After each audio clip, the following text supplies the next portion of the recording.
up, awesome people, and welcome back to my Legend of Zelda Ocarina of Time walkthrough. So in the last episode, we smashed our way through the remainder of the Fire Temple as we obtained the Megaton Hammer. So in this episode, we are going to go head to head with this temple's fiery boss. While I burn to a crisp by this temple's badass boss, so I smash my way to victory. Let us see, as we get this episode underway. So, we've got two options at the beginning of this episode. We can head straight into the boss, or we can do a little bit of stockpiling. So, the stockpiling is we can get us some health back and a fairy, but unfortunately I don't think my hook shot is long enough.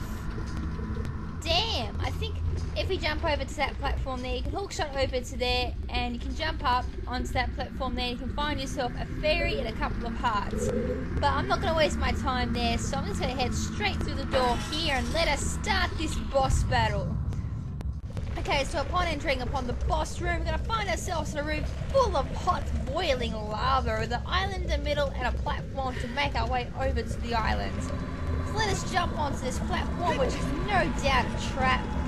And yeah, as we make our way to the island, the room temperature is suddenly going to get really hot. Oh my god, someone turned a fan on.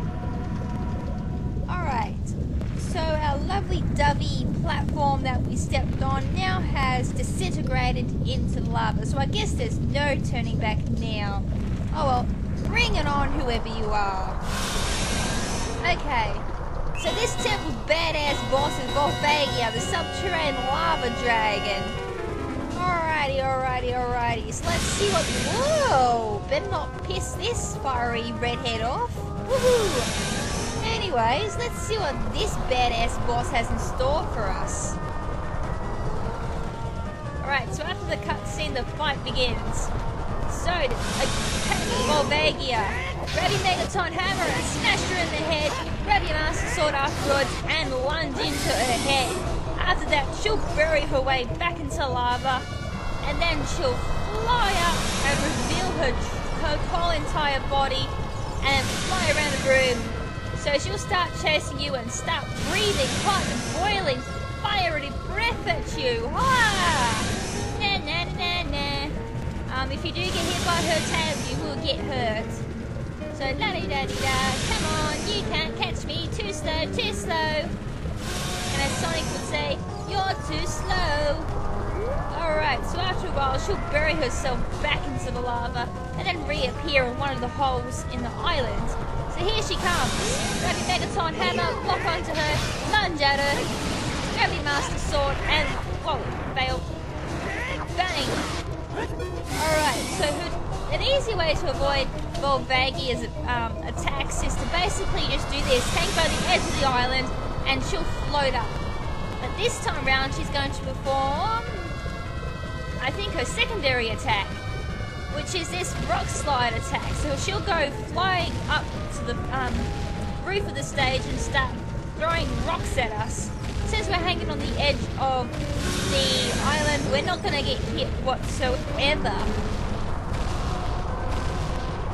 So here she goes, she's plundering back into the lava and the rock slide is still continuing. Ow, that hurt. So grab your Megaton Hammer and smack her head again. I haven't seen what Navi says. Volvagia, it's the boss of the Fire Temple, revived by the evil king. I don't know its weak point. Oh, that's very handy. Anyways, let's smack her in the head with a Master Sword and she'll go back into the lava. So as she does, we're going to hang by the edge of the island yet again and just let her fly around at her own will, get a little bit confused like they do. Once that happens, she rages and heads back into the lava. And as she does, we're going to get ourselves back onto the main platform. So, where will she appear? Where she'll appear? There! So let's get her!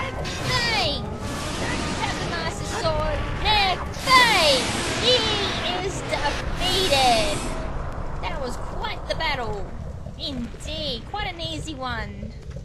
I will admit Volvagia is one of the easiest bosses in this entire game. So once she's defeated, she's going to fly around the room for a bit, quite confused and quite dazzled and burn herself to an absolute crisp and make herself extinct while she's at it. So woohoo! That's another boss down. Woo! And with that, her skull's left behind, which is going to burn into a beautiful heart container. Woohoo! So let's grab that and add another heart to our energy. So now we're up to 13 hearts for our health. And with that, let's head into the warp and head back to the sacred sages. Have a word with them.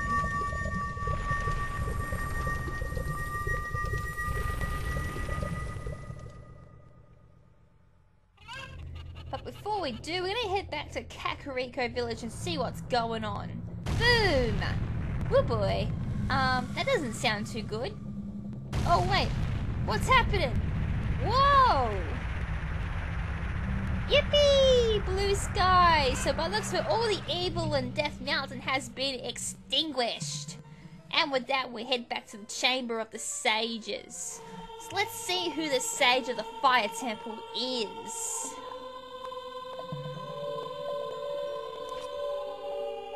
And the Sage for the Fire Temple is no other than our favorite Goron, Duranai. Thank you, brother. I really appreciate what you did. I thank you on behalf of the entire Goron race. You turned out to be a real man, just as I thought you would. By the way, I, the wild Duranai, turned out to be the great Sage of Fire. Isn't it that funny, brother? Well, this must be what they call destiny. Nothing has made me happier than helping you seal the evil here. Hey, brother, take this. This is a medallion that contains the power of the fire spirits and my friendship. And with that, we receive the third medallion for our quest.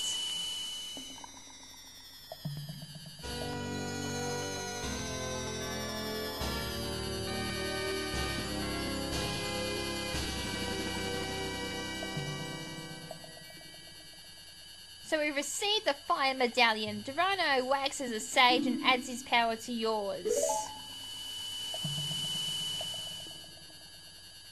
Don't forget, you and I are true brothers. Bros before hoes, they say.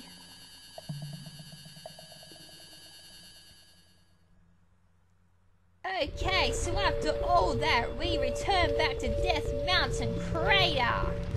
So, for the remainder of this episode, we are going to do a little bit of hunting. So, the first thing we're going to do is head over back this bridge here, grab our hookshot, and we're going to hookshot over to here. So instead of heading back to Goron City, we're going to continue past that tunnel there and head over this bridge. Once we've headed over to this bridge, we're going to grab our Megaton hammer, smack this boulder twice, and smack this ear boulder twice, which will lead ourselves through this way, which is the Great Fairy's Fountain. So, we all know what we do here. We've done this plenty of times. We're going to play Zelda's Lullaby, which is left, up, right, left, up, right.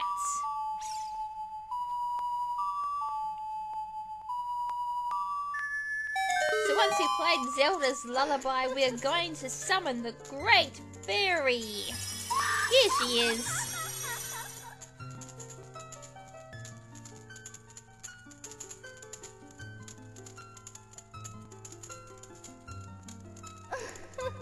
Welcome, KrimZen. I am the Great Fairy of Wisdom.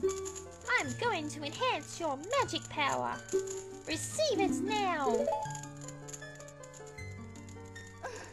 And with that, we're going to get another enhancement to our power. So this time she's going to enhance our magic meter, meaning we're going to get more of magic than we did before. So this is basically just going to double our magic power. So I got the power! I received an enhancement of my magic meter. Your magic power has been enhanced. Now you have twice as much magic power. When battle has made you weary, please come back to see me.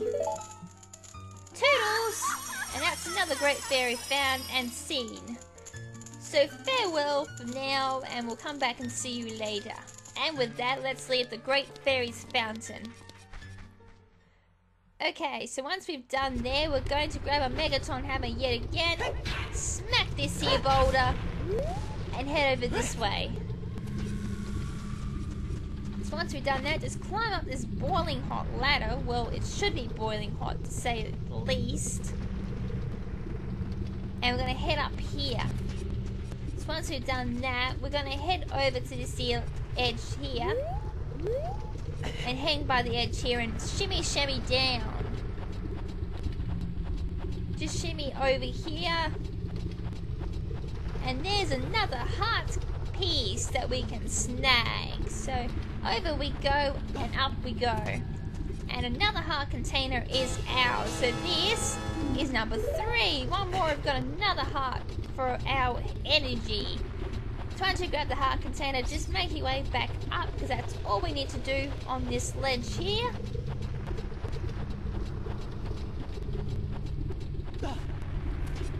And then make your way up to Death Mountain Trail. And to do that, we just head through here. Alright, so once we're out here, the very first thing we're going to do is play the sun song because it is daytime and I do not want it to be day. So sun song is right down, up, right down, up. And with that, it is going to become nighttime. And with that, we're going to make a massive jump like that and break my ankles while I'm at it. And I hear a red ticket. I hate these things. Gotcha. And the damn thing hits me, of course. So ignore the wall sculpture. We're going to smack this boulder and find ourselves a golden sculpture. Smack it down with your master sword and collect its token. And with that, we're going to waddle our way down towards Goron City. So this might be a bit of a walk, because everything's a bit of a walk in this game, unfortunately. Shame there's no quicker way down, not one that I can think of at the top of my head at this point in time. So down this way, down that way. And we want up this way.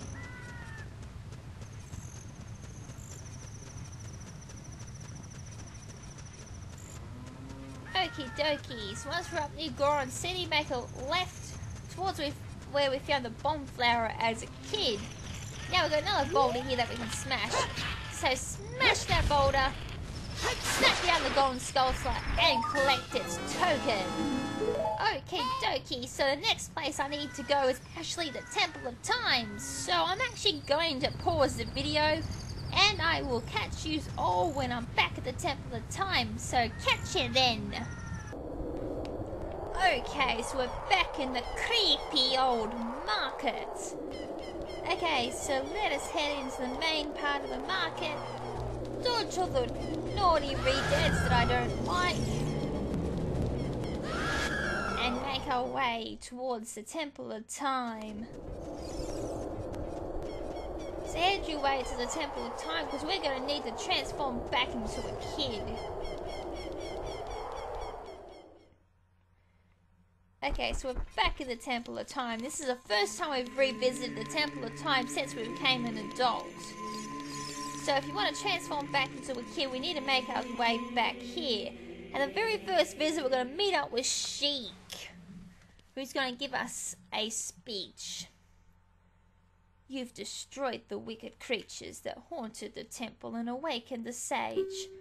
But there are still other sages who need your help.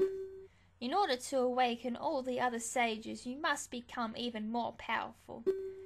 You must travel over mountains, underwater, and even through time.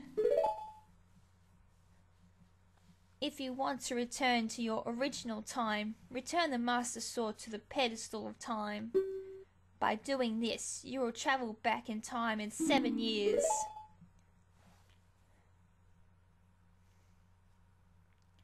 The time will come when you will have to return here quickly. I will teach this to you for when that time comes. The song to return you to the Temple of Time the Prelude of Time. And here comes another Ocarina song. So the Prelude of Light is up, right, left, up. Quite a simple song to keep in mind. So up, right, left, up. And that is the Prelude of Lights.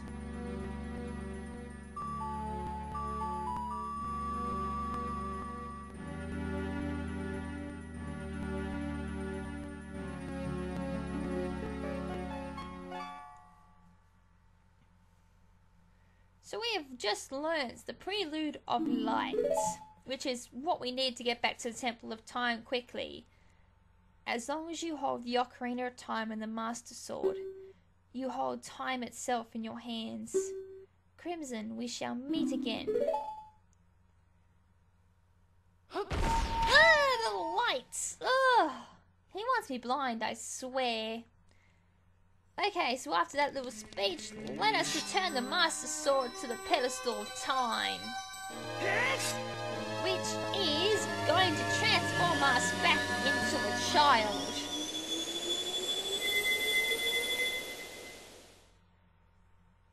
So we're back into our childish self. Okay, so the very first thing we need to do is head our way back to Death Mountain, which we're going to use the Barrello of Fire. So I just had to remind myself what it was. So it's down A, right, down A. No, it's not. I've already forgotten. I just looked at the damn song. Oh, okay. So down A, right down. Do-do-do-do-do-do-do. Do you want to walk to Death Mountain Crater? Yes, we do. Alright, so normally wouldn't get to this part of Death Mountain as a kid, but since we got the Bolero of Fire, we are able to. So over in Death Mountain, we want to grab our magic beans and our buggy bugs. So the first thing we're going to do is grab our buggity bugs and put them over this soil spot here, which is going to release another golden skull slot, and quickly grab another buggity bug, because we need another buggity bug for later on. Move back, grab our Skakiri sword, and as the buggity bugs go into the soil,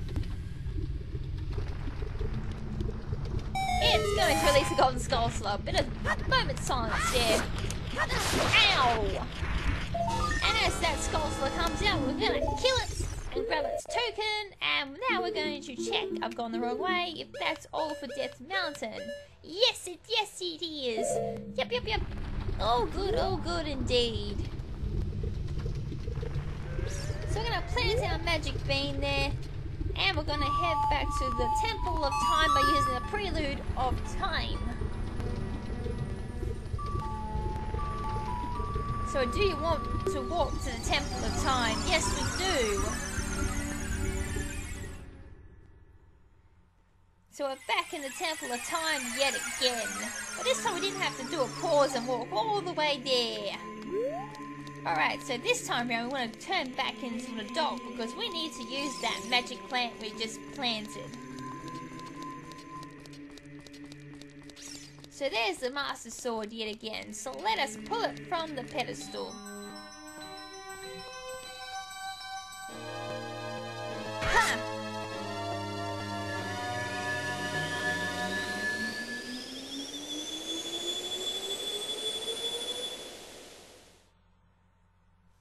Okay, so we're back into our adult form. So let us play the Bolero of Fire yet again and make our way back to Death Mountain Crater. Oh boy, this gets repetitive after a while. So do you want to walk to Death Mountain Crater? Yes, we do. And this will be the very last thing we need to do for this episode.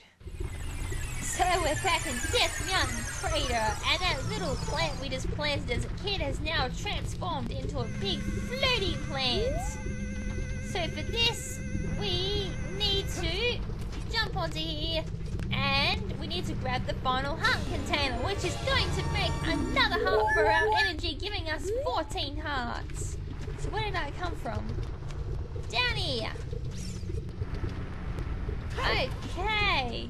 So, guess what, folks? That is it for this episode. So, next episode, we're going to continue our quest towards the next temple. Which temple it is?